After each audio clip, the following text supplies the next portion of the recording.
Assalamualaikum warahmatullahi wabarakatuh. Selamat malam pemirsa Riau TV dimanapun Anda berada. Apa kabar Anda pada malam hari ini? Senang rasanya pada malam hari ini Selasa 25 Oktober 2022 saya Puan Asma dapat kembali menyapa Anda dalam program Tanya Jaksa. Seperti biasa pemirsa, dalam program Tanya Jaksa kita ada tema dan juga ada narasumber yang sudah datangkan untuk membahas tema apa yang akan dibahas pada malam hari ini. Nah, tema kita pada malam hari ini pemirsa sangat menarik sekali, yaitu mengenai penegakan restoratif justice. Sepertinya restoratif justice ini sudah menjadi kata yang sekarang mulai cukup dikenal oleh masyarakat, tapi ternyata sebagian besar masyarakat banyak yang belum memahami apa itu restoratif justice. Nah, untuk membahas tema kita pada malam hari ini pemirsa, tim Riau TV sudah mengundang dua orang narasumber yang tentunya berkompeten untuk membincangkan tema kita. Saya perkenalkan narasumber kami yang pertama, yaitu Bapak Dhohar Nainggolan SHMH, merupakan koordinator pada Aspidum Kejati Riau. Assalamualaikum Pak Dhohar. Waalaikumsalam. Sehat ya Pak ya? Sehat Ibu. Iya, bersemangat hari ini Pak. Semangat udah. Iya, detik-detik mau meninggalkan 2022 ya Pak. Iya, 2 bulan lagi. 2 bulan lagi nih. Boleh disapa dulu pemirsa kita, mungkin mau berkenalan dengan Pak Dhohar, silakan Pak. Iya, baik, selamat malam pemirsa Riau TV di Riau. Pada kesempatan yang berbahagia ini saya bersama dengan saya Dhohar Nainggolan, saya dan Magister Hukum bersama dengan Bapak Sunandar SHMH, kami berdua koordinator pada Kejaksaan Tinggi Riau yang ditugaskan pada bidang PIDUM. Pada malam hari ini kami akan mencoba untuk memberikan sedikit mengenai restoratif justice yang mungkin masyarakat masih bertanya-tanya, ini apa itu nih barang, karena ini sebenarnya baru diperkenalkan di negara kita begitu. Oke, baik. Kemudian narasumber saya yang kedua tadi sudah dibincangkan juga oleh Pak Dhohar ya. Narasumber kami kedua yaitu Bapak Sunandar Pramono SHMH yang juga merupakan koordinator pada Aspidum Kejati Riau. Assalamualaikum. Saya panggilnya apa nih Pak? Sunandar. Bapak Sunandar ya Pak, lengkap-lengkap ya Pak ya. Silahkan disapa dulu pemirsa kita Pak Sunandar. Oke, Assalamualaikum warahmatullahi wabarakatuh. Selamat malam teman-teman semua yang bisa hadir melihat kami di Riau TV, mungkin seluruh Indonesia ya? Bisa, seluruh Indonesia. Hari ini kita bersama abang saya, Bang Dhohar, akan menyampaikan tentang diskusi lah bersama teman-teman dalam konteks restoratif justice. Karena ini juga proses belajar kami di Kejaksaan untuk mencapai nilai-nilai ideal keadilan yang hidup di masyarakat. Baik, mencapai nilai-nilai keadilan yang ideal di masyarakat ya. Wah, ini dibuka di awalnya sudah menarik ya, Pak Dhohar dan juga Pak Sunandar. Saya mau mungkin bertanya kepada Pak Dhohar terlebih dahulu. Tadi Bapak mengatakan restoratif justice ini sudah lama ada, tapi masyarakat baru mengenal sekarang. Sebetulnya restoratif justice itu apa sih Pak Dhohar? Ya, restoratif justice ini baru dikeluarkan melalui peraturan Kejaksaan Republik Indonesia nomor 15 tahun 2020, tepatnya tanggal 21 Juli tahun 2020, yaitu mengenai penghentian penuntutan berdasarkan keadilan restoratif. Gitu. Jadi sudah 2 tahun lebih, dan dalam 2 tahun ini sudah hampir mungkin mendekati 1000 perkara yang sudah diselesaikan dengan pendekatan restoratif justice di seluruh Indonesia. Tentunya. Berarti dikatakan bahwasannya di sini ketika kasus yang sedang berjalan itu dihentikan tuntutannya, itu merupakan restoratif justice ya Pak Dhohar ya. Penghentian penuntutan, tetapi tentunya dengan berbagai syarat. Ada syarat-syarat yang harus dipenuhi untuk penghentian penuntutan tersebut. Berarti bisa dikatakan bahwasanya restoratif justice ini lebih kepada itu ya, lebih kepada alternatif untuk menyelesaikan suatu sebuah permasalahan ya Pak Dhohar ya. Iya. Karena kita melihat kan hukum beberapa tahun terakhir sebelum adanya peraturan Kejaksaan ini, mungkin masyarakat juga tahu banyak beberapa kasus seperti kasus Nenek Mina, Nenek Arsyani, kakek siapa yang di Simalungun, yang bisa dikatakan mencederai keadilan yang ada di dalam masyarakat. Iya. Begitu, karena kasus-kasus yang mungkin kecil, nilai kerugiannya kecil, tapi sampai ke pengadilan. Nah, ini yang mau diseimbangkan antara kemanfaatan dengan kepastian hukum. Begitu, Mbak. Baik, terus mungkin Pak Sunarso ada yang mau ditambahkan, tapi berpikir-pikir apa ini Pak? Nah, sebenarnya kan kita harus memberikan gambaran yang panjang juga nih, dari secara historical. Kalau di sistem hukum kita kan, sistem hukum Eropa kontinental ya, di civil law, di kita nih, semenjak Hindia Belanda tuh dimulai dari retributif penegakan hukumnya. Retributive justice itu artinya penjahat, pelaku kejahatan itu harus dihukum. Ya, itu retributif ya. Retributif. Baik. Lebih kepada pemidanaan, penjara, hukuman terhadap perbuatan. Nah, perkembangan hari ini adalah kayak penjara penuh. Terus ketika orang yang sudah melakukan kejahatan yang sebenarnya tidak jahat-jahat amat gitu, ketika masuk penjara, mereka makin pintar jahatnya. Jadi, makin pintar jahatnya, iya, baik. jadi kayak sekolah tinggi ilmu kejahatan gitu ya. Jadi ketika mereka masuk penjara, makin pintar. Padahal itu bisa dicegah terhadap pelaku-pelaku kejahatan ringan yang seharusnya bisa tidak menjalani pidana. Tapi dalam konteks ini, di kita di Undang-Undang 11, Undang-Undang Kejaksaan yang baru 2021, timbullah ide restoratif ini, salah satunya. Jadi harapannya terhadap kejahatan-kejahatan ringan itu tidak perlu dipidana, tapi lebih ke orientasi korban sudah terpenuhi. Maksudnya sudah memaafkan atau dikembalikan ke kondisi semula ya Bang ya? Izin Bang. Dikembalikan kondisi semula. Walaupun faktanya restoratif ini untuk di Eropa Barat itu sudah mulai usang ya. Karena sudah ada transformative justice. Sudah di Eropa sendiri sudah ada model hukum yang baru seperti ya? Enggak, bukan model hukum, Jadi, keadilan yang dicapai. Oke, baik. Ya, jadi kalau ke depannya arahnya nanti di transformative justice adalah bukan hanya kejahatan yang tidak dihukum, artinya kejahatan-kejahatan ringan, tapi juga untuk proses transformative justice itu terhadap hal-hal yang menimbulkan adanya kejahatan. Jadi kejahatan itu bukan hanya terjadi karena adanya orang melakukan jahat, gitu. Tapi ada kondisi-kondisi yang mengakibatkan orang melakukan tindakan kejahatan. Betul, karena ada kesempatan seperti itu ya? Iya, kayak kesempatan, lingkungan yang mendukung untuk terjadinya kejahatan, pendidikan yang tidak cukup, kemiskinan, segala macam. Jadi bisa dikatakan kalau restoratif justice ini mengadopsi daripada hukum yang ada di Eropa, begitu Pak Sunarso?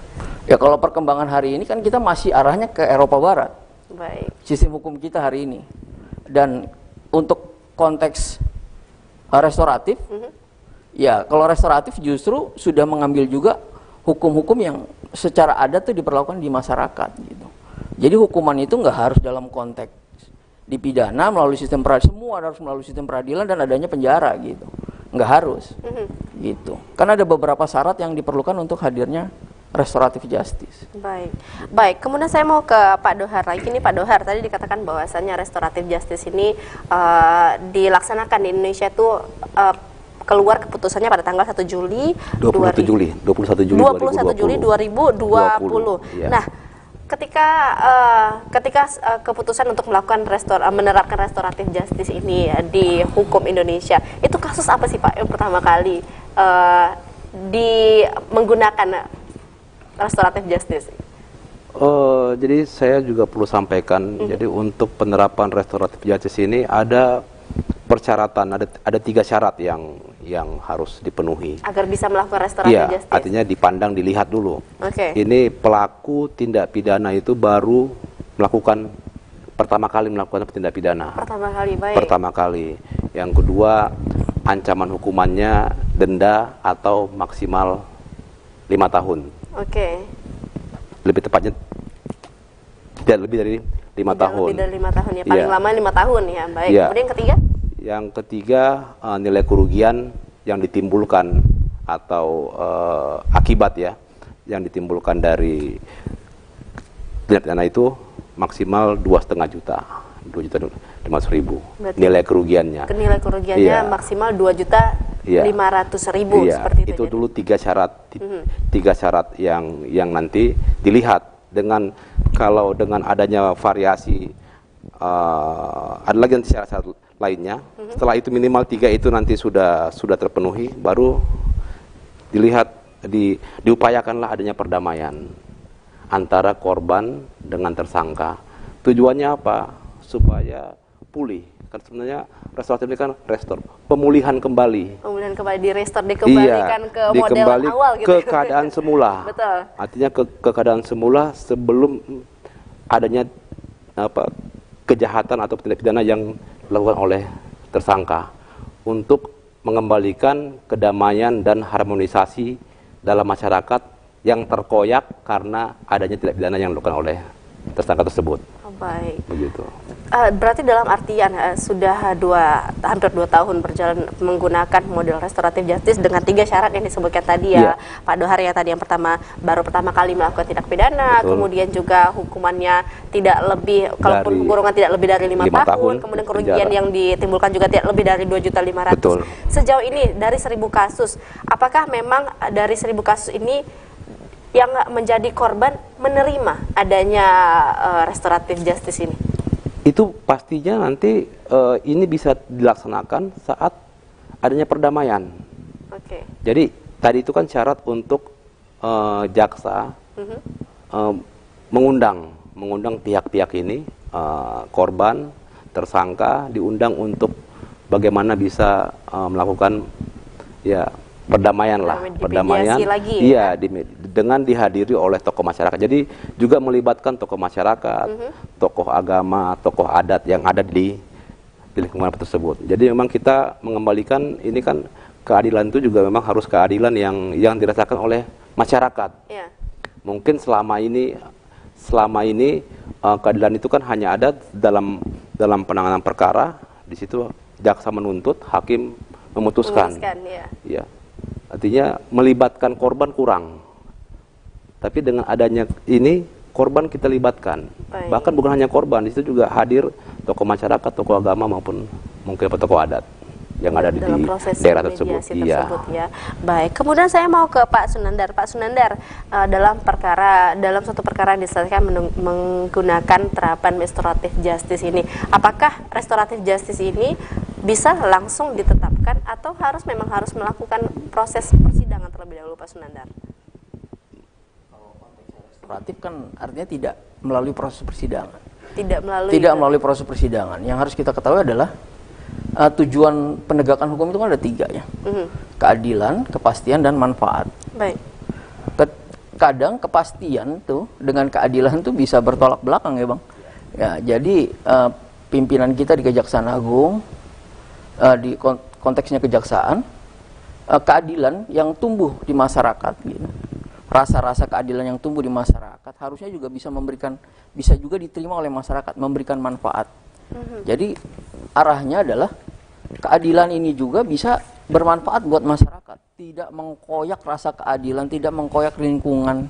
Artinya bisa diterima sebagai nilai-nilai keadilan yang diterima oleh masyarakat. Jadi sebenarnya nggak perlu ada itu kayak tindak pidana ringan yang sebenarnya bisa dimaafkan oleh korban, tidak melalui proses peradilan gitu. Jadi bisa secepatnya pulih kembali keadaan di masyarakat gitu. Jadi langsung bisa memberikan dampak dan manfaat ke masyarakat.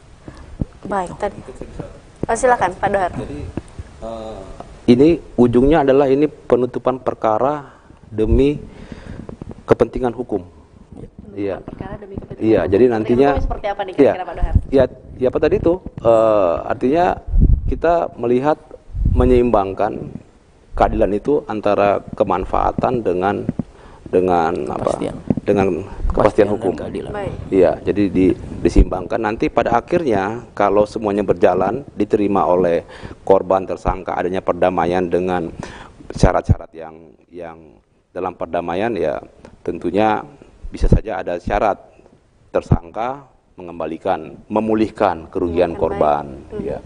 Nah itu nantinya Kajari akan mengeluarkan SKP 2, surat ketetapan penghentian penuntutan.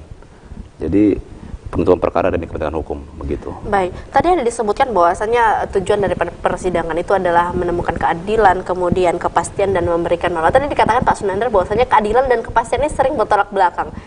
Sebetulnya yang bertolak belakang ini seperti apa nih? Kepastian yang dimaksudkan ini seperti apa sih, Pak Dohar? Jadi begini. Iya, baik, Kalau Pak Nur. misalnya kan ketika hukum dibuat misalnya aturan, harusnya kan dilaksanakan. Itu kan memberikan kepastian. Contoh di undang-undang kalau pencurian ya harus dihukum, harus dipidana. Iya. Dia nggak mengenal latar belakang mencuri karena apa. Di undang-undang KUHP itu tidak dikenal saya mencuri karena lapar, enggak. Mencuri masuk penjara. Itu memberikan kepastian bahwa semua pencurian itu dilarang. Gitu. Tapi apa manfaatnya ketika orang lapar kita masukkan ke penjara gitu. Keadilannya di mana ketika orang lapar kita masukkan ke penjara? Seperti itu. Hadirlah salah satunya restoratif justice. Baik, jadi dalam artian restoratif justice ini menelisik kembali kenapa si pelaku ini melakukan tindak pidana yang akhirnya bisa berujung kepada restoratif justice, seperti itu ya kira-kira Pak Sunandar ya. Baik, kemudian Pak Dohar, seperti apa sih sebenarnya bentuk dari restoratif justice tersebut dan tujuan dari restoratif justice selain daripada keadilan, kepastian dan memberikan manfaat, tuh ada nggak tujuan lain? Ya, seperti tadi yang saya sampaikan sedikit, tujuannya adalah pulihnya kembali. Jadi yang tadi kedamaian, harmonisasi di dalam masyarakat itu kan pasti ada terkoyak ya dengan adanya tindak pidana yang dilakukan oleh tersangka pelaku. Nah itu bagaimana dipulihkan kembali tanpa harus melewati proses peradilan ya. Jadi ya berdamai, tersangka mengembalikan kerugian korban, berdamai sehingga tidak ada lagi nggak ada dendam, kan karena tidak menutup kemungkinan ada proses dendam ini, baik oleh pelaku yang dipidana maupun korban yang mungkin juga kurang puas dengan hukuman yang dia penjalankan pelaku. Nah, itu pasti kalau melalui putusan hakim itu mungkin terjadi. Ya, tapi dengan adanya perdamaian tanpa melalui itu, ini sudah pasti pulih dia kembali ke keadaan semula. Baik, berarti bisa ditarik kesimpulan bahwasannya ketika restoratif justice ini ditetapkan, yang si korban tidak merasa ini hukumannya tidak sesuai, yang si pelaku pun bisa dikatakan mendapatkan efek jerah seperti itu. Karena berdamai dengan sukarela kan, berdamai. Jadi ini perdamaian ini pastinya harus dilaksanakan secara sukarela, tanpa tekanan, tanpa adanya intimidasi dari siapapun untuk mereka berdamai. Jadi memang mereka berdamai sukarela. Jadi artinya masalah itu sudah selesai, tutup gitu. Dengan misalnya si pelaku mengganti kerugian. Kalau kita bilang misalnya yang ini pelaku melakukan pencurian ya, mengambil barang handphone. Ya, kalau handphonenya mungkin sudah dijual, kalau handphonenya masih ada ya dikembalikan. Ya, kalau sudah dijual ya diusahakan bagaimana. Ya, nilainya berapa diganti seperti itu ya, Pak Dohar. Yang penting korban bisa menerima. Walaupun mungkin nilainya di bawah itu, tapi selama korban bisa menerima, ya sudah.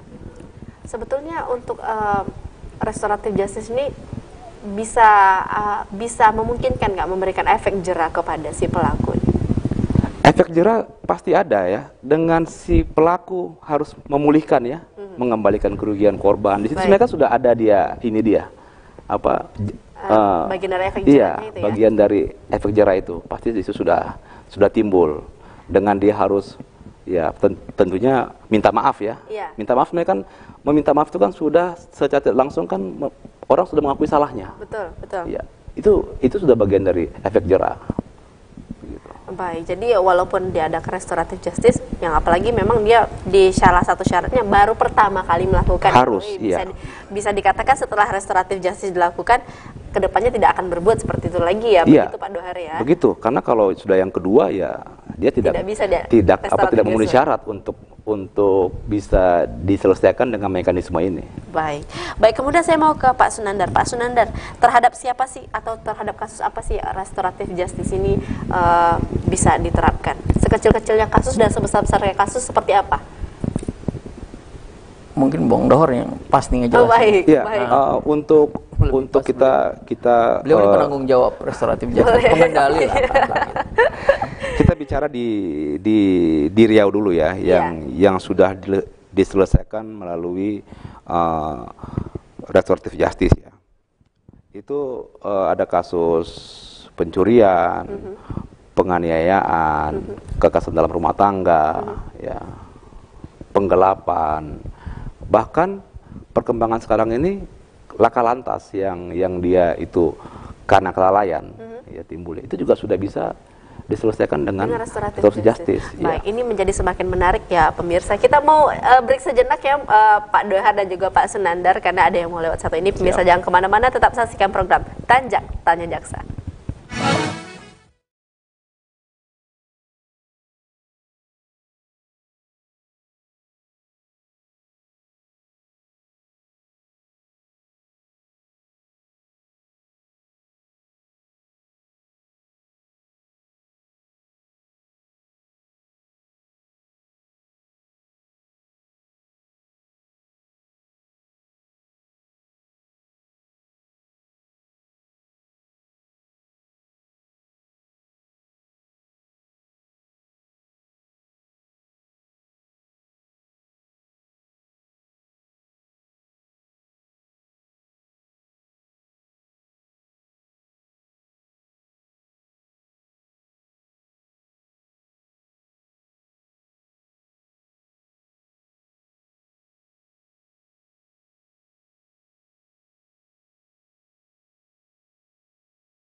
Baik pemirsa, terima kasih masih bersama kami dalam program Tanya Jaksa, dan kita masih berbincang-bincang mengenai tema kita penegakan restoratif justice bersama dengan Pak Dohar dan juga Pak Sunandar. Saya mau kembali ke Pak Dohar, tadi kita sempat terputus ya mengenai sebetulnya permasalahan ataupun kasus-kasus seperti apa aja sih yang bisa kita terapkan restoratif justice di dalamnya, Pak Dohar?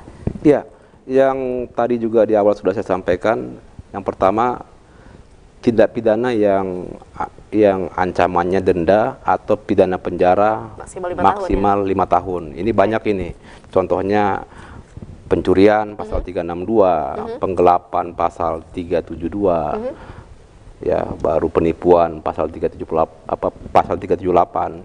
Dan syarat lagi yang berikutnya kerugian tidak lebih dari 2,5 juta. Baik. Ya, tapi ada semakin diperlunak syarat itu di saat ini dibanding misalnya untuk syarat pertama kali melakukan itu wajib. Oh, itu wajib. Baik. Ya, itu wajib. Tapi syarat kedua misalnya ancamannya lebih dari 5 tahun, tapi kerugian tidak melebihi 2.500.000. Nah, itu bisa. Bisa, baik. Ya. Atau ancaman tidak lebih dari 5 tahun, kerugian lebih dari 2,5 juta misalnya. Itu juga bisa dimungkinkan untuk diupayakan penyelesaiannya dengan RJ ini. Kita lebih sering pakai kata RJ. RJ lebih gampang ya menyebutnya RJ. Ya. Baik, siap. Jadi proses ini sebenarnya tetap melalui, karena ini kan dilakukan di dalam proses penuntutan. Artinya setelah penyerahan tersangka dan barang bukti oleh penyidik kepada penuntut umum. Di situ baru masuk kita proses penuntutan. Disitulah mulai proses ini dilaksanakan. Begitu. Jadi tetap ada itu, berkas perkara tetap ada. Jaksa P21, tahap 2 itu mungkin lebih dirincikan nih biar masyarakat memahami restoratif justice ini mulai kapan diterapkan, maksudnya dalam artian di tahapan yang mana? Iya. Jadi di tahapan setelah penyerahan tersangka dan barang bukti ke kejaksaan, ke jaksa penuntut umum, diterbitkan P16A, penunjukan jaksa untuk melakukan penuntutan. Nah, di situ jaksa mengundang korban dengan tersangka untuk upaya perdamaian, perdamaian begitu. Baik, dalam artian memang berkas ini sudah masuk, kemudian sudah dilakukan penyidikan, baru nanti setelah ditemukan penyidikan ternyata ada 3 syarat ini, syarat yang ini terdapat di dalamnya, maka dipertemukanlah pelaku dan korban supaya bisa dimediasi seperti itu ya, diundang. Pak? Jadi ada mekanismenya, ada kita nanti mengundang mereka hadir. Nah, kita sampaikan apa tujuan undangan itu. Baik. Ya. Sejauh ini yang pernah dijalani selama Pak Dohar di Kejaksaan Tinggi Riau, pernah ada penolakan dari si korban? Penolakan dari korban ada. Pernah ada. Atau misalnya korban meminta syarat, karena kan tadi ada memulihkan mengganti kerugian. Kadang-kadang kerugian yang diminta itu, penggantian itu melebihi dari nilai kerugiannya. Jadi, nah itu kan sebenarnya kan bukan itu yang mau kita tuju. Jadi bukan artinya nanti muncul lagi berbau pemerasan ya. Jadi karena dia anggap ini si pelaku butuh untuk dimaafkan, untuk berdamai, dia buat syarat yang misalnya minta kerugiannya misalnya cuma 2 juta, minta gantinya misalnya 5 juta gitu. 10 juta, 10 juta ya. Nah, itu sebenarnya kita tidak harapkan seperti itu. Ya mintalah syarat yang masih wajar. Karena kan kita pemulihan kembali, jadi pulih dia. Gitu. Selama kasus berjalan, apakah ditemukan kesulitan mengedukasi kepada masyarakat bagaimana efek ataupun bagaimana manfaat dari restoratif justice ini, Pak Dohar? Iya, yang tentunya yang paling sulit itu adalah dari korban ya. Ya, korban kan bisa sakit hatinya sudah mungkin mendalam, atau misalnya kita melihat pernah ada kejadian pencurian HP ya. Nah, ini kan nilainya kan bukan masalah nilai HP itu saja. Iya. Di situ mungkin ada data-data, yang penting. mungkin lebih berharga daripada Betul, nilai betul. nilai handphone itu. Nah jadi kan itu juga bisa gagal karena korban ya ini orang pelaku ini harus dipidana karena dianggap ini sudah perbuatan yang sama dia sudah menimbulkan efek yang panjang gitu, Iya. bukan hanya masalah nilai barang yang diambil. Baik, ini jadi semakin menarik karena memang pernah ada satu kasus viral pencurian handphone oleh seorang bapak yang ternyata alasannya itu karena anaknya juga butuh handphone Betul. untuk belajar online, tidak mampu, akhirnya dimaafkan. Itu kok salah saya di Kota Pekanbaru kok salah saya. Seingat saya sih Iya, begitu di iya, Kota Pekanbaru iya, waktu saya itu akhirnya kurang ini. berdamai dikembalikan barang bukti tersebut. Ya seperti itu restoratif justice tuh ya, Iya. Pak Dohar ya. Iya. Baik, kemudian saya mau ke Pak Sunandar. Pak Sunandar, boleh dong kita ngobrol ya Oh, Pak boleh, Sunandar. Tadi boleh. ke Pak Dohar mulu deh. Kemudian Pak Sunandar, didasari oleh apa sih kita bisa memberikan restoratif justice? Maksud saya dalam artian selain daripada 3 syarat yang ditentukan tadi, apa yang betul-betul mendasari restoratif justice ini sebaiknya dilakukan untuk kasus ini, begitu? Jadi di kejaksaan sendiri membuka media ya. Dalam konteks kita nih dulu awalnya kampung ya Bang istilahnya Bang ya. Iya, kampung restoratif ya. Restoratif. Nah, sekarang Kampung restoratif, Sekarang kita buat lebih spesifik, lebih mudah diakses dalam bentuk rumah restoratif, rumah RJ, rumah restoratif justice. Jadi ketika ada rumah, jadi masyarakat bisa mendiskusikan sebenarnya kebutuhan-kebutuhan hukum mereka. Sebenarnya nggak hanya dalam konteks hukum pidana, apapun itu sudah kita bisa dimanfaatkan media ini di setiap kabupaten, di beberapa daerah kabupaten ada yang sampai 2, 3 atau bisa di desa, di kecamatan. Sedang bersama teman-teman dari Kejaksaan Agung, dari perintah pimpinan juga, teman-teman di kejaksaan. Di setiap kabupaten minimal ada rumah RJ. Jadi masyarakat bisa memanfaatkan fasilitas itu untuk bukan hanya perkara pidana saja. Misalnya ada masalah-masalah hukum, butuh bantuan hukum, nanti jaksa bisa hadir di situ. Dan ketika ada masyarakat yang membutuhkan kira-kira, misalnya pelaku, sometimes korban pun merasa, udahlah nggak usah dihukum gitu. Dia harus kemana gitu. Iya. Dia bisa sampaikan itu di rumah RJ. Kalau kira-kira itu bisa, nanti kita buat kita diskusikan dari segi hukum itu bisa, seharusnya bisa, dan kita sampaikan ke pimpinan dan itu oke, bisa kita lakukan RJ. Artinya sebenarnya nggak hanya masalah pidana aja rumah RJ itu hadir. Jadi dalam konteks perdata masyarakat butuh pengetahuan-pengetahuan hukum. Karena di kejaksaan ini selain fungsi pidana juga ada fungsi perdata. Dan ada juga kita sebagai penghubung masyarakat dengan dunia hukum. Baik. Gitu. Rumah RJ ini yang dimaksudnya rumah RJ ini media seperti apa nih? Maksudnya apakah ada kantor atau sosial media atau bagaimana sih Pak Sunandar maksudnya? Dalam bentuk rumah. Memang tempat. Rumah. Memang tempat. Kalau Ya. Kota Pekanbaru sendiri rumah RJ-nya di mana? Udah ada. Langsung ke kejaksaan berarti ya? Enggak, kabarnya sudah ada ya. Cuma kan belum- Kalau Pekanbaru saya belum tahu Bang. Iya. Oh gitu. Ada yang di kantor camat, ada yang di kantor baik. kelurahan, ada ruang, ada yang bentuk rumah. Oh, betul. maksudnya dalam artian bekerja sama juga dengan instansi lain untuk bisa menyediakan rumah RJ ini bagi masyarakat Ya. yang lebih dekat ke masyarakat Betul. menjangkaunya seperti itu ya? Bukan hanya pemerintah daerah, kadang dengan masyarakat sekitar. Iya. Gitu. Jadi yang kita fasilitasi bahwa kalau kalian punya tempat, punya ruang, kita pakai itu sebagai ruang pengetahuan hukum masyarakat. Intinya seperti itu. Baik, ini menarik juga ya, ini informasi bagi masyarakat. Jadi ketika mungkin ada suatu kasus yang si korban ini sebetulnya tidak mau mempermasalahkan, tapi banyak netizen di belakang yang ngompor-ngomporin. Jadi ini bisa dimanfaatkan rumah RJ ini untuk berdiskusi apakah permasalahan ini sebaiknya disidangkan atau bagaimana supaya dilakukan restoratif justice supaya netizen yang lain nggak ribut lagi. Kira-kira seperti itu ya Pak Sunandar ya untuk konsultasinya. Bisa juga begitu mungkin. Iya. Seperti itu ya. Iya. Luas lah ininya. Sangat luas sih Bisa sebenarnya. dimanfaatkan luas untuk konsultasi hukum juga bisa. Iya. Konsultasi dia ada permasalahan yang dia apakah ada masalah hukum atau tidak, itu bisa dikonsultasikan di rumah RJ. rumah RJ itu. Buat masyarakat yang nggak punya akses ke pengacara, nggak Iya. punya akses itu dalam segi macam-macam ya. Mungkin kekurangan Secara penggunaan, materi segala ya, baik. macam, atau misalnya pengacara cuma ada di kota besar saja misalnya. Di beberapa daerah itu ada rumah RJ yang dibuat di desa gitu.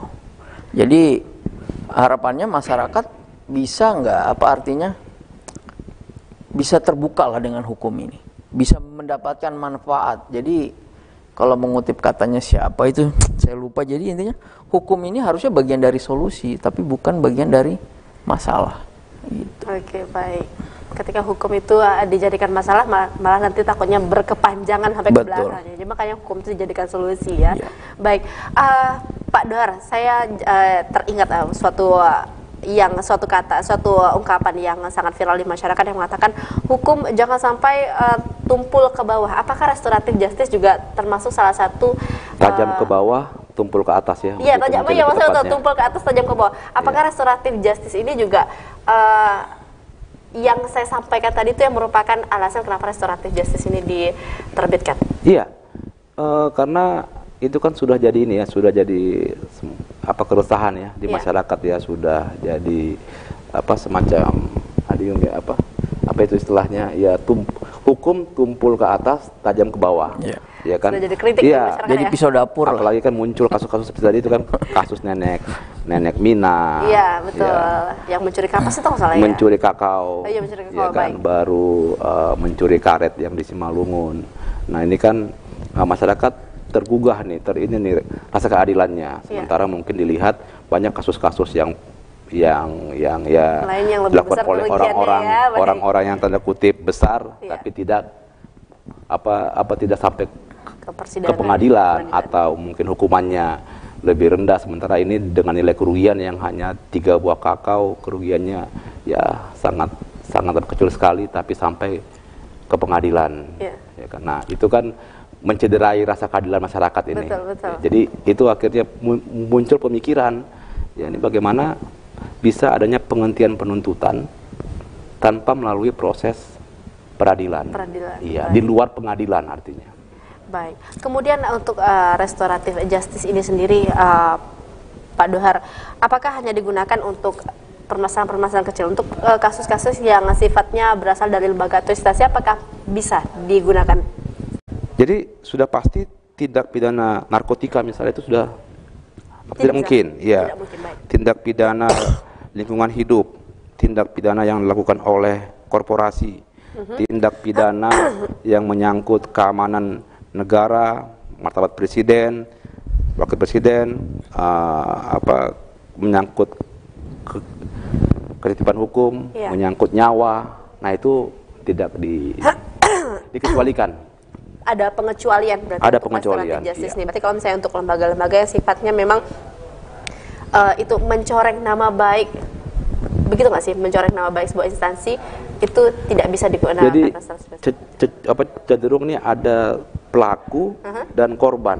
Artinya korbannya ini orangnya. Berarti karena kan lebih damai, spesifik iya. ya, lebih spesifik untuk iya. kasus-kasusnya ini lebih kepada kasus-kasus yang spesifik. Iya. Ada pelakunya, ada korbannya, korban, dan iya. permasalahannya jelas seperti Iya. apa. Baik, kita mau break lagi, Pak Dohar. Masih ada segmen terakhir untuk kita membicarakan mengenai penegakan restoratif justice, dan kemana-mana pemirsa Iya. tetap saksikan program Tanjak Tanya Jaksa.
Ya, pemirsa, terima kasih masih bersama kami dalam program Tanjak Tanya Jaksa, masih berbincang-bincang mengenai penegakan restoratif justice yang 2 tahun belakangan ini sudah mulai banyak diterapkan untuk beberapa kasus ya dengan syarat-syarat yang sudah disebutkan tadi oleh narasumber kita. Kita mau ke Pak Dohar lagi. Pak Dohar, mungkin supaya masyarakat kita ini lebih mengerti secara detail ataupun lebih memahami secara gamblang restoratif justice seperti apa, mungkin boleh dicontohkan kepada satu kasus nih, Pak Dohar. Ya, baik, saya coba untuk ini ya, coba Jadi kita mengingat. simulasikan Iya, kepada sebuah kasus iya. ya. Ya, kita ambil contoh yang paling mudah, yang paling sering mungkin terjadi di masyarakat ya. Boleh, apa itu? Pencurian. Pencurian, Ya, baik. pencurian pasal 362 KUH pidana. Artinya pencuriannya juga pencurian yang hanya dilakukan oleh satu orang, Baik. bukan dilakukan oleh dua Kelompok, ya. dua orang atau lebih. Baik. Jadi pencurian, jadi misalnya dia melakukan pencurian HP ya, yang sekarang juga mungkin sering terjadi, baik. pencurian HP. Nah, si korban melaporkan ke penyidik, penyidik melakukan penyidikan tentunya, membuat berkas perkara ya dengan mencari alat bukti. Setelah itu penyidik saat sudah mulai penyidikan mengirimkan SPDP, surat pemberitahuan dimulainya penyidikan ke kejaksaan. Kejaksaan, Ya, baik. baru ditunjuk jaksa untuk meneliti nantinya berkas perkara. Ya. Berkas selesai, penyidik menyelesaikan berkas pemberkasan. Ya. Jadi orang ini ditahan ini, ditahan. Si pelaku Iya, ya. ditahan nggak ada masalah, walaupun dia ditahan. Penyidikan berlanjut tahap 1, jaksa melakukan penelitian. Ya, penelitian mungkin sudah akhirnya alat bukti lengkap, bisa dilimpahkan ke penuntutan, jaksa P21, penuntut umum. P21, penyidik wajib melaksanakan tahap 2, penyerahan tersangka dan barang bukti ke penuntut umum untuk dilakukan penuntutan. Nah, penerimaan tersangka dan barang bukti oleh penuntut umum. Setelah terima, setelah terima itu, penuntut umum yang ditunjuk untuk melakukan penuntutan, di situ dia sudah mulai melaksanakan ini mekanisme RJ ini dengan melihat tadi itu, oh ini pelaku baru pertama kali ya, baik. ancaman pidananya di bawah maksimal 5 tahun. Nah, nilai kerugian ini sudah boleh diabaikan. Iya. Yang penting 2 syarat itu dipenuhi. Ya, terpenuhi. Jaksa mengundang, ini harus diselesaikan dalam jangka waktu 14 hari. 14 Proses hari. itu. Baik. Jadi ini prosesnya juga bukan banyak prosesnya, Mbak.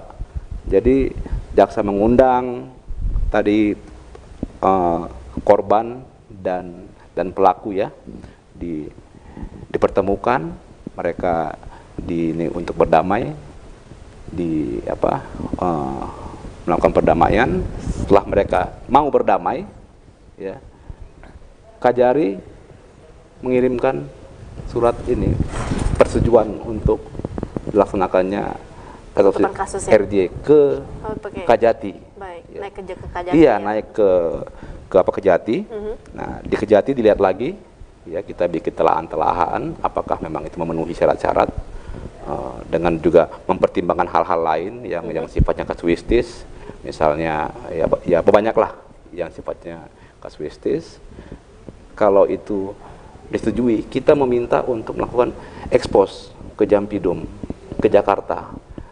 Ya, jadi nanti dalam waktu yang ditentukan itu Jampidum akan lakukan sama kita ekspos. Saat ini dilakukan secara online. Ya, dari Jakarta, di situ yang melakukan ekspos adalah Kajari yang meminta tadi itu persetujuan untuk dilakukan RJ, ya, ekspos perkara. Nanti Jampidum memberikan persetujuan kalau disetujui, atau bisa juga ditolak. Oh, bisa jadi ditolak? Bisa ditolak. Baik. Iya, jadi ekspos ini ya apa disampaikan apa sih hal-hal yang memang itu perkara ini memang pantas untuk diselesaikan dengan RJ ini. Nah, kalau itu diterima, nah dari Kejati mengirimkan surat lagi ke Kajari untuk melakukan perdamaian tadi itu. Artinya dilaksanakan perdamaiannya. Tadi kan baru di awal kan mau berdamai. Mau berdamai, baik. Iya. Nah, setelah disetujui, mereka berdamai. Ada banyak yang di ini kan tanda tangan berita acara, Iya.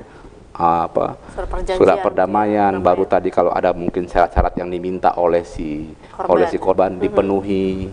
Nah, baru setelah itu semuanya dipenuhi, nanti Kajari menerbitkan SKP 2, penghentian penuntutan. Ya.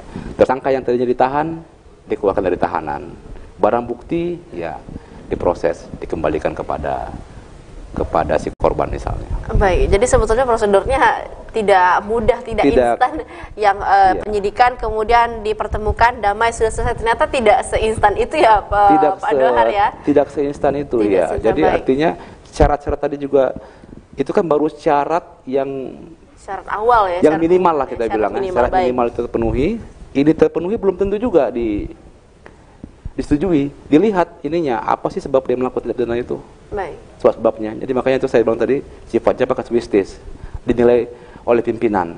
Nah, kalau dianggap wah ini sepertinya ini orangnya memang ingin memperkaya dirinya bukan karena kebutuhan ekonomi dan lain-lain, mungkin memang juga mungkin sudah penyakit ya, mencuri itu ya. Walaupun mungkin baru ini yang terungkap, iya, tertangkap gitu kan. Nah, itu kan juga perlu dilihat apakah selama ini juga ini memang orang ini meresahkan di masyarakat. Nah, itu kan akan dinilai gitu. Jadi tidak pasti syarat dipenuhi pasti RJ enggak gitu. Baik. Selanjutnya saya mau ke Pak Sunandar, boleh Pak ya? Boleh. Boleh dong ya. Baik Pak Sunandar, ini untuk permasalahan-permasalahan yang bisa diterapkan menggunakan RJ. Sementara RJ ini kan tadi di awal disampaikan keputusan yang dikeluarkan oleh kejaksaan ya. RJ ini ya, bukan dari undang-undang ya. Untuk RJ ini. Jadi ketika sebuah kasus yang bisa dilaksanakan RJ ini, apakah hanya kasus-kasus yang masuk di kejaksaan atau kasus-kasus yang masuk di kepolisian bisa menggunakan prosedur RJ ini? Gambarannya begini ya. Kalau saat ini sih di kepolisian melakukan juga RJ. Melakukan ada juga. Tapi kan ada juga yang sampai ke tahap penuntutan di kita. Jadi harus dipahami juga di dalam konstitusi kita. Ini ada sedikit ilmu sedikit ya. Ya boleh, silakan Pak Sunandar. Agak berat sedikit. Jadi di konstitusi kita itu sebenarnya kejaksaan itu sebagai istilahnya pemilik perkara, dominus litis ya. Ya artinya korban itu sudah diserahkan secara konstitusi haknya itu untuk mencari keadilan melalui institusi kejaksaan. Nah, sebagai pemilik perkara, pengendali perkara atau penguasa dari perkara, sebenarnya di kejaksaan itulah mereka punya kewenangan. Sebenarnya ada di undang-undang kejaksaan juga bahwa kita bisa melakukan penghentian penuntutan demi hukum tadi yang dibahas. Jadi kalau dalam konteks aturan segala macam, penghentiannya itu emang dilakukan oleh kejaksaan. Gitu sebagai pemilik perkara seperti itu. Baik, jadi terlepas apakah kasus ini langsung dari awal ditangani kejaksaan maupun langsung ditangani terlebih dahulu oleh kepolisian, pasti tetap keputusan untuk restoratif justice ini keluarnya dari Kejaksaan Agung yang kemudian diserahkan kembali ke daerah di mana kasus itu terjadi. Seperti itu kira-kira. Kalau bayangannya. Lebih dari bawah sih, lebih ke bawahnya lagi. Maksudnya dimulai dari jaksa yang melaksanakan. Jadi dari Kejari, maksudnya dari jaksa yang menangani perkara. Jadi bukan dari atas, tapi down up gitu. Oh begitu, baik. Jadi kan sebenarnya ada dalam konteks penegakan hukum ini, restoratif ini bagian dari penegakan hukum. Jadi kita nggak bisa ngelihat dari materialnya aja, dari perbuatannya saja. Tapi ada langkah-langkah administratif juga yang harus dilalui. Langkah administratif ini hadir adalah untuk menguji apakah jaksa melaksanakan itu, RJ itu sudah sesuai atau tidak. Konteks RJ ini kan ketika prosedur penegakan hukum yang tidak keluar dari sistem melalui di luar peradilan, ini kan bisa cenderung mengakibatkan hadirnya penyalahgunaan lah paling gampang. Makanya secara administratif juga harus diselesaikan. Artinya yang disampaikan oleh jaksa untuk melakukan perdamaian di lapangan tetap harus diuji oleh pimpinan kita di Kejagung secara administratif. Kalau tidak dilakukan bisa terjadi kesewenang-wenangan juga. Betul. Gitu. Baik. Kemudian tadi katakan bahwasannya sudah ada lebih dari 1.000 kasus yang ditangani di Provinsi Riau. Oh bukan. Ya, di seluruh Indonesia. Oh, seluruh Indonesia. Seluruh Indonesia. Oh, berarti untuk 1.000 kasus dimaksudkan dari tahun 2021 ini seluruh Sampai Indonesia. 2022 ini ya. Saya Baik, rasa untuk di sudah Provinsi Riau sendiri udah di angka berapa sih kira-kira yang telah diselesaikan dengan restoratif justice nih Pak Dohar?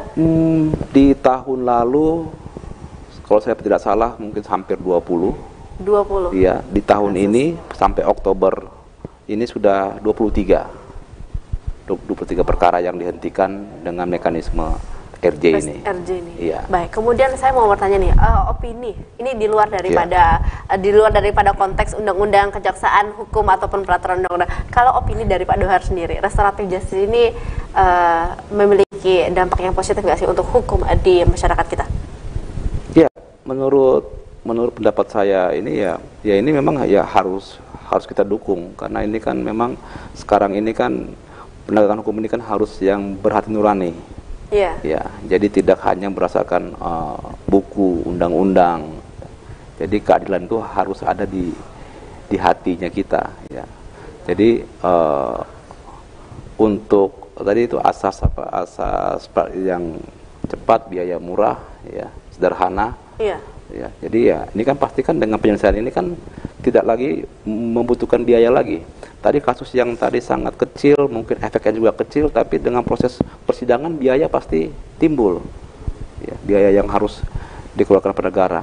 Nah, ini kan dengan adanya ini kan sudah berkurang. Iya. Yang kedua, masyarakat tuh jadinya sudah pulih kan, berdamai dia yang tadinya terkoyak karena pelaku melakukan kejahatan. Adanya perdamaian di sini tidak ada dendam, ya.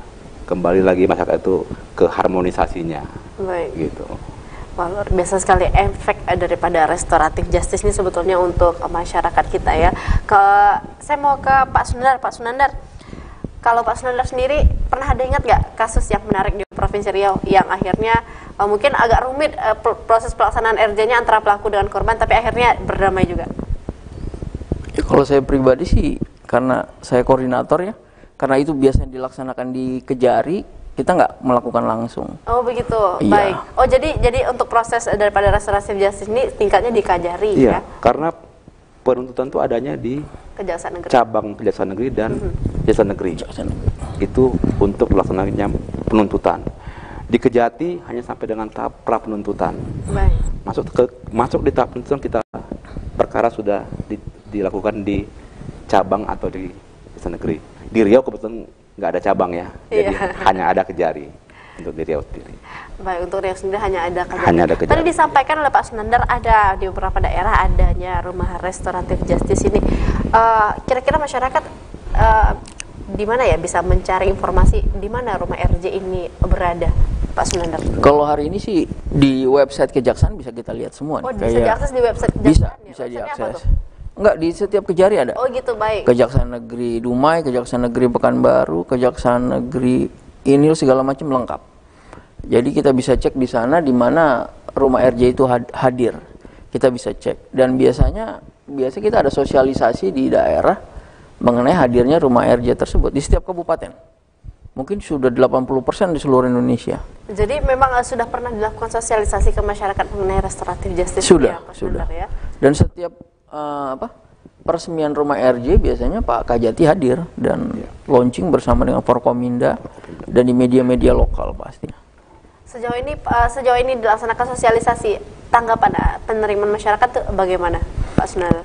Kalau hari ini di beberapa tempat masih terasa euforianya karena rumah RJ ini di beberapa daerah saya perhatiin dari kunjungan kerja kita, masyarakat sudah mulai misalnya nggak dalam konteks hukum pidana aja ya, dalam konteks RJ saja, tapi ketika masyarakat membutuhkan hal-hal yang berbau hukum, kayak misalnya dari mulai konflik di rumah tangga yang berbau dengan hukum, sampai dengan bisnis, keluarga, lingkungan, bisa disampaikan di rumah RJ. Di beberapa daerah terasa itu euforianya. Jadi mudah-mudahan memang benar-benar memberikan manfaat. Jadi memang benar-benar diharapkan rumah RJ ini memberikan manfaat bagi masyarakat supaya masyarakat mengetahui adanya sistem restoratif justice supaya lebih kepada permasalahan ini dipulihkan ke kondisi semula, tidak ada dendam di hati, seperti itu ya Pak Dohar dan Iya, itu dalam konteks ini ya, RJ ya. Tapi kalau dalam konteks rumah RJ bukan hanya itu. Baik, banyak yang bisa dikonsultasikan. Bisa apa saja sebenarnya yang berbau dengan hukum. Jadi kalau kita melihat testimoni-testimoni ya dari pelaksanaan RJ ini ya, baik dari tersangka maupun dari korban, ya mungkin kita melihat itu kita bisa juga ini terharu kita. Ya. Jadi mereka memang sangat merasakan ya penyelesaian perkara dengan pendekatan ini, pendekatan RJ ini gitu. Jadi dan ini umumnya sampai hari ini kalau kita lihat tuh 90% itu masyarakat kecil yang menerima manfaat dari RJ ini, iya. Jadi kita bisa terharu. Mungkin Mbak Asma juga kalau bisa melihat mungkin bisa air mata itu. Iya, saya melihat kasus yang terakhir yang terjadi aja mengenai bapak-bapak yang mencuri handphone untuk anaknya bisa belajar itu, saya juga sudah cukup terharu karena sedamai itu ending daripada permasalahan yang bagaimana korban ini berbesar hati mencoba memahami kondisi daripada si pelaku ini ya. Dan itulah memang yang sebenarnya nilai-nilai yang ada di ini kita kan, masyarakat kita. Iya. Nah itu yang mau diinikan kembali gitu loh. Nilai-nilai itu, iya. Tercantum juga di Pancasila ya, keadilan sosial bagi seluruh Indonesia. Iya. Baik. Kemudian Pak Dohar, saya mau bertanya. Ini tadi kasus yang disebutkan mungkin bisa jadi yang sering terjadi kasus pencurian, kemudian dia penggelapan. Untuk kasus-kasus lain, apakah bisa dilakukan restoratif justice? Mungkin barangkali ada kejadian kecelakaan di jalan yang mana menimbulkan korban jiwa, apakah bisa dilaksanakan restoratif justice ini? Iya, dengan pendekatan sekarang ya, karena kan ini kan tentunya pimpinan akan terus melihat, melihat di awal agak sedikit lebih spesifik perkara-perkara yang bisa diselesaikan dengan pendekatan RJ ini. Tapi sekarang dan mungkin nantinya lebih nantinya mungkin akan lebih banyak lagi, akan lebih diperluas. Laka lantas sekarang sudah bisa di RJ-kan, walaupun dia ancamannya misalnya kalau meninggal dunia korban 6 tahun. Ya, 6 tahun di situ tentunya tidak ada kerugian material ya. Betul. Tapi bisa dengan syarat tadi itu pelaku baru pertama kali. Itu tetap syarat utama. Bisa dilakukan. Karena kejahatan yang karena kelalaian tadi, begitu. Jadi sudah banyak di Riau, mungkin sudah ada 3 atau 4 perkara laka lantas yang diselesaikan dengan restoratif justice. Baik. Kalau untuk permasalahan secara detailnya sendiri, apakah salah satu daripada syarat ini ketika pelaku bersikap kooperatif ataupun tidak kooperatif mempengaruhi hasil daripada restoratif justice, Pak Dohar?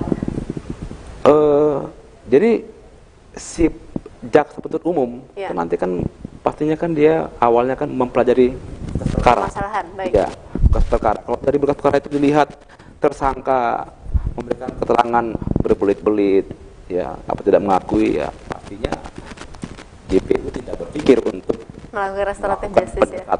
Penyelesaian perkara dengan pendekatan RJ ini, karena itu timbulnya dari jaksa melihat perkara ini pantas dan memenuhi syarat untuk melakukan RJ. Itu tadi saya sampaikan kan, diminta persetujuan berjenjang. Ya. Jadi bisa saja jaksa di daerah merasa itu pantas, tapi di Kejati, Pak Kejati merasa itu mungkin tidak sebaiknya tidak dilakukan seperti itu ya. Atau mungkin sampai di Kejati masih dirasa perlu untuk RJ, pasti diajukan ke Jampidum, apa ditolak. Jadi jenjangnya ada. Gitu. Baik, ketika tadi dikatakan restoratif justice ini bisa jadi ditolak, apakah bisa dilakukan upaya untuk supaya akhirnya restoratif justice ini tidak ditolak? Karena kan kalau bisa dikatakan penolakan ini biasanya keluarnya dari siapa ini, Pak Dohar? Ya saat diajukan itu kan sifatnya kan meminta persetujuan. Betul. Iya, ditolak artinya tidak disetujui. Tidak disetujui. Ya, Maksud saya, apakah tingkat Kejaksaan Tinggi ataupun Kejaksaan Agung yang mengatakan ini ditolak? bisa. Di tingkat Kejati juga sudah bisa. Dengan Iya, ditolak diputuskan. jadinya Baik.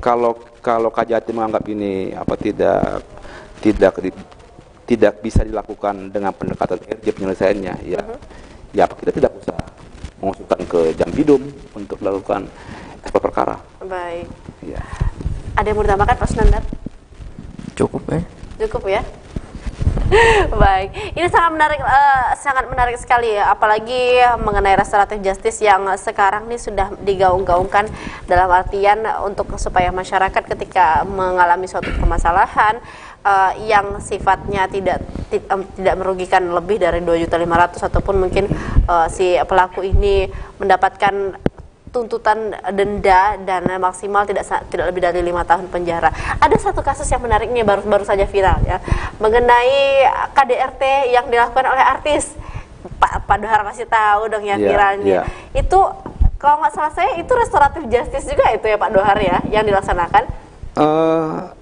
Saya melihat kalaupun itu RJ, itu bukan RJ-nya di kita, karena itu kan belum masuk ke dalam tahap penuntutan. Baik. Karena itu masih dalam tahap penyidikan. Tapi kalau saya tidak salah, saya juga kurang mengikuti, ini kan pencabutan laporan. Ya, karena itu mekanisme itu ada untuk perkara-perkara seperti ini, KDRT seperti ini. Jadi ada pencabutan laporan ya, sehingga penyidikannya dihentikan. Iya, baik, seperti itu ya. Jadi untuk restoratif justice ini tidak hanya di tingkat kejaksaan, tapi di kepolisian juga sudah mulai melakukan prosedur restoratif justice ya, dengan mekanisme masing-masing ya.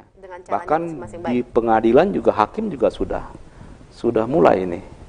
Ya, di Pekanbaru juga mungkin sudah mulai diterapkan. Restoratif Iya, justice dengan ya. restoratif justice. Wah, luar biasa sekali bagaimana upaya daripada Kejaksaan Tinggi Riau memulihkan keadaan yang tadinya panas menjadi supaya adem ayem ya, bahkan pelaku dan korban bisa jadi keluarga jadinya setelah pernah ada seperti sangat itu. Mungkin, Pak Dohar, sangat pernah ada seperti itu, akhirnya malah jadi keluarga jadinya. Iya, sangat mungkin, karena kan tadi kan seperti tadi saya sampaikan, memang nilai-nilai kita kan seperti itu. Iya. Nilai-nilai bangsa Indonesia ini kan. Betul. Jadi memang kita ya sebenarnya juga mudah memaafkan. Betul. Ya, guyup ya, berkeluarga. Jadi dengan mungkin si tersangka merasa korban ya, tanda kutip berbaik hati ya, bisa memaafkan ya, dia juga jadi ada perhatian lebih begitu. Iya, itu mungkin yang membedakan juga kita dengan masyarakat luar negeri ya. Memang masyarakat Indonesia ini hatinya mudah tersentuh dan mudah memaafkan. Baik, terakhir mungkin harapan dan himbauan kepada masyarakat nih, Pak Dohar, atau Pak Dohar dulu atau Pak Sunandar dulu nih mau nyampaikan nih. Monggo Bang. Apa ini kira-kira? Harapan dan himbauan kepada masyarakat supaya masyarakat ketika dihadapi suatu masalah dan diajukan untuk restoratif justice supaya lebih legowo. Silahkan. Iya, nanti mungkin bisa ditambahkan. Boleh. Pak Sunandar ya. Iya. Ya, jadi himbauan kita kepada masyarakat yang pertama tentunya ya jauhi perbuatan yang melanggar hukum, itu pastinya. Ya, sadar hukum. Ya. Jadi masyarakat harus melek hukum. Nah, untuk adanya permasalahan hukum yang mungkin dirasakan oleh masyarakat, silahkan manfaatkan kampung restoratif justice atau rumah RJ ya, yang di Riau sendiri sudah ada di hampir seluruh kabupaten. Ya, seluruh kabupaten sudah ada itu. Jadi manfaatkan itu. Nanti akan ditunjuk jaksa yang piket untuk memberikan bantuan konsultasi. Kalau ada yang perlu diselesaikan, didamaikan, pasti kita akan membantu. Dan mereka ini sudah dibekali dengan BIMTEK. Jadi sudah punya teknik-teknik ya, bagaimana untuk bisa mengerti apa yang dimau sama si korban, si tersangka. Jadi ya inilah sebagai mediator yang baik sudah. Baik, Pak Sunandar mau menambahkan, silahkan. Izin Bang. Mungkin kita harus pahami bahwa hari ini penegakan hukum kita sudah mengarah ke kondisi yang lebih humanis, lebih manusiawi, terutama di kejaksaan. Kami berharap masyarakat sudah mulai harus bisa sudah harus bisa memandang kejaksaan itu sebagai mitra, kawan, sahabat yang bisa diajak diskusi mengenai hukum.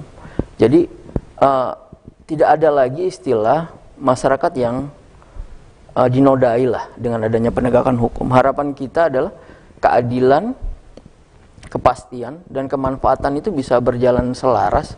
Yang kita kedepankan hari ini adalah keadilan dan kemanfaatan buat masyarakat. Harapannya masyarakat bisa mau mencoba mengenal kejaksaan, karena kejaksaan hari ini kejaksaan yang sudah membuka dirinya untuk memberikan manfaat kepada masyarakat. Konteks kita pendekatannya pun sudah bukan seperti dulu dalam konteks kekuasaan, tapi arahnya kepada pelayanan. Itu aja. Baik, itu dia.